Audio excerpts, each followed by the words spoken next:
जैसा कि मैंने आपको कल बताया था क्या कि मैं कल क्लास 9th का साइंस चैप्टर शुरू करने जा रहा हूँ। ठीक है, तो चलिए आज क्लास 9th का फिजिक्स का फर्स्ट चैप्टर यानी कि मोशन को शुरू करते हैं बिना टाइम वेस्ट किए हुए। मैं हूँ आपका अपना अंकित कुमार और ये है मेरा चैनल कविता आज क्लासेस। ठीक है, तो चलिए आते हैं अब टॉपिक पे। आज का हमारा टॉपिक है मोशन। ठीक है, मोशन टॉपिक बहुत ही अच्छा टॉपिक है, एकदम मज़ेदार टॉपिक है। इसको समझ जाइएगा, बहुत मज़ा आता है पढ़ने में। ठीक है ना, दो टर्म समझिए आप, मोशन एंड रेस्ट। दो टर्म, मोशन और रेस्ट। ठीक है, तो हम कब कहेंगे कि कोई बॉडी क्या है, मोशन में है, और कब कहेंगे कि कोई बॉडी रेस्ट में है। ठीक है, तो बहुत ही आसान सा जवाब इसका मिल जाएगा क्या कि अगर कोई बॉडी जैसे जैसे टाइम चेंज हो रहा है अपना अगर पोजीशन चेंज करेगा तो बोलेंगे कि बॉडी मोशन में है। जैसे अगर मान लो हम लोग को कोचिंग जाना है पढ़ने के लिए, तो क्या करेंगे, हर मतलब सेकेंड मिनट हम लोग अपना पोजीशन चेंज करते रहेंगे। ये अभी यहाँ है, अभी यहाँ के बाद कहीं और जाएंगे, फिर उसके बाद कहीं और जाएंगे, फिर लास्ट में जाके कोचिंग में पहुँच जाएंगे। तो क्या कर रहे हैं, हम अपना पोजीशन चेंज कर रहे हैं, एक जगह से दूसरे जगह चेंज कर रहे हैं। लेकिन जैसे ही हम कोचिंग में पहुँच गए तो हम क्या करेंगे, अपने जो सीट होगा वहाँ जाकर बैठ जाएंगे। ठीक है, तो उस अवस्था में हम बैठ गए तो क्या हो रहा है, मतलब हम अपना टाइम के साथ जो अब मेरा पोजीशन है वो हम चेंज नहीं कर रहे हैं, मतलब टाइम के साथ हम अपना पोजीशन को, स्थिति को चेंज नहीं कर रहे हैं। ठीक है, तो मोशन यानी कि गति और रेस्ट यानी कि विराम। ठीक है, तो इसको ध्यान से समझिएगा, बहुत ही आसान है। किसी भी वस्तु को हम कब बोलेंगे गति में, जब समय के साथ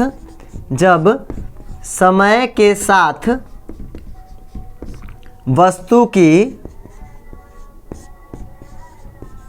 स्थिति में परिवर्तन हो, स्थिति में परिवर्तन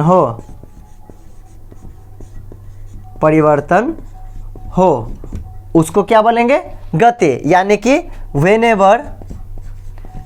when a body changes its position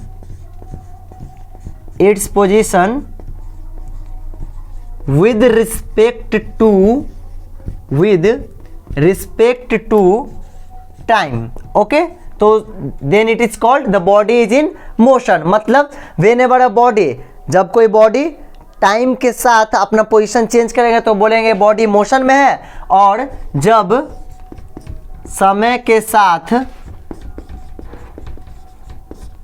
वस्तु की स्थिति में परिवर्तन न हो, वस्तु की स्थिति में परिवर्तन न हो, ठीक है, स्थिति में परिवर्तन न हो, तो उसको क्या बोलेंगे कि वस्तु क्या है, विराम में है। यानी when the position of body or object does not changes with time,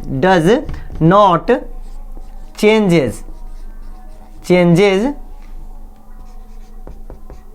with time, then the body is said in rest. Okay, ये दोनों क्लियर हुआ, बहुत ही आसान है, एकदम आराम से समझिएगा, क्योंकि इसको समझिएगा उसके बाद आगे का टॉपिक हम लोग को समझ में आएगा। इसका एक नोट बना लीजिए या स्क्रीनशॉट ले लीजिए।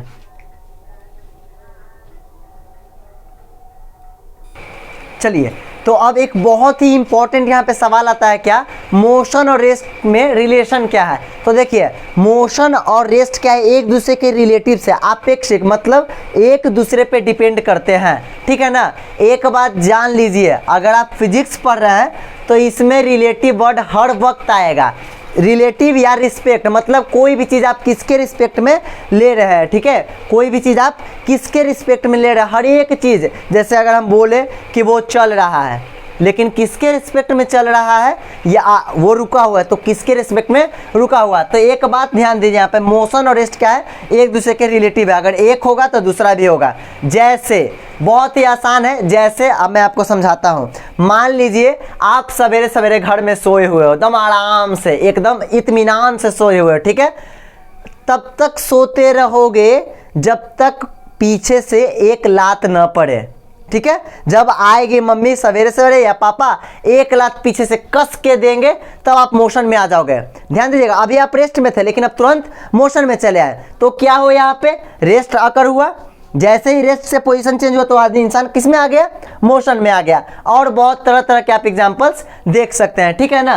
तो ये बहुत ही इंपॉर्टेंट है, क्या मोशन और रेस्ट आपस में रिलेटिव्स है, ठीक है, इसको नोट कीजिए। और इसके अगला टॉपिक जो है वो हम आप थोड़ी देर में बताते हैं, पहले आप इसको नोट कर लीजिए, इसको देख लीजिए।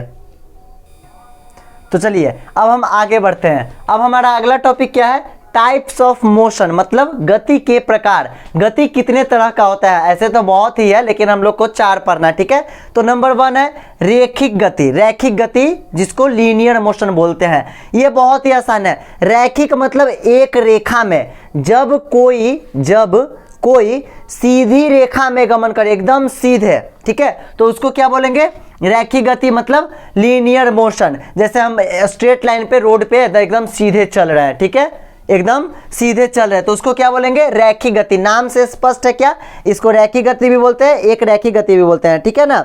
अगर मान लो मैंने बंदूक ली, ठाए, गोली कैसे जाएगी, एकदम सीधे जाएगी ना, एकदम सीधे जाएगी, तो वो मोशन कैसा हो गया, वो हो गया रैखिक मोशन यानी कि लीनियर मोशन। ओके, अब सेकंड है वृत्तीय गति, मतलब सर्कुलर मोशन। इसको ऐसे समझो, हम एक फील्ड में वृत्ताकार, कभी रेस के मैदान में गए हो, जब रेस होता है सिपाही में, फौजी में, मेरा भैया एक बार गया था, ठीक है ना, तो उसमें क्या होता है ना, देखो मैं बताता हूँ उसमें क्या होता है। हाँ, मेरा एक चचेरा भाई था, वो रेस में गया था, विष्णु नाम था उसका, ठीक है ना। देखो तो उसमें होता है क्या, हम बताते हैं। ऐसे आप लोग जानते होंगे, एक सर्कल रहता है, एक सेंटर रहता है, और उसके चारों ओर गोल गोल, उसके चारों ओर ये हो गया सेंटर, और ये लाइंस बना हुआ रहता है, ठीक है ना। इसी में जो रनर रहते हैं वो दौड़ते हैं, ठीक है, तो इसके चारों ओर गोल गोल गोल गोल दौड़ते हैं, तो उस समय जो मोशन परफॉर्म होता है उसको बोलते हैं वृत्तीय गति, मतलब सर्कुलर मोशन, ठीक है ना। एक बार ये रेस मेरा भैया भी खेल चुका है, ये अपने वो कॉलेज में विनर भी रह चुका है, बहुत ही मज़ा आया था देखकर, अच्छा लगता है। क्यों जीता, इसके पीछे रीज़न भी हो। जैसे आपको अगर जीतना भी है रेस ना, तो आपको इन सब का नॉलेज होना बहुत अच्छा नॉलेज होना चाहिए, ठीक है। अब हम नेक्स्ट टॉपिक पे बढ़ते हैं, नेक्स्ट टाइप है दोलनी गति। नेक्स्ट टाइप है दोलनी गति यानी कि ऑसिलेटरी मोशन। अब ये मोशन बहुत ही अच्छा है, ठीक है, ऑसिलेटरी मोशन। झूला तो सबने झूला होगा, सिलाई machine, up down up down.